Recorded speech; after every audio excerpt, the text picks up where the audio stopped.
முருகப்பெருமானுக்கு நெய் தீபம், எலுமிச்சை பழம் தீபம் ஏற்றுவதைக் காட்டிலும் முருகப்பெருமானுக்கு மிகவும் பிடித்த வெற்றிலை தீபத்தை ஏற்றி மனம் உருகித் தொடர்ந்து 9 வாரங்கள் ஏற்றி வழிபாடு செய்து வந்தால் நாம் நினைத்த காரியம் நிச்சயம் நிறைவேறும் என்பது தீராத நம்பிக்கை. மேலும் இந்த வெற்றிலை தீபத்தை ஏற்றும் பொழுது நுனியில்லாத வெற்றிலை பயன்படுத்தக்கூடாது. அதோடு வெற்றிலையில் காம்போடு விளக்கேற்றக்கூடாது. இந்த வெற்றிலை தீபம் ஏற்ற 12 வெற்றிலையை எடுத்துக்கொள்ள வேண்டும். முதல் 6 வெற்றிலைகளை நன்கு சுத்தம் செய்து மஞ்சள் குங்குமம் வைத்து மயில் தோகை போல் வட்டமாக அடுக்கி வைக்க வேண்டும். பிறகு அடுக்கி வைத்த வெற்றிலையின் நடுவில் நாம் தீபத்தை ஏற்ற வேண்டும்.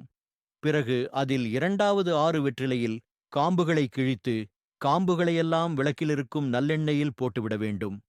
அவ்வாறு போடும் பொழுது அதில் நல்ல நறுமணம் வீடு முழுவதும் பரவும்.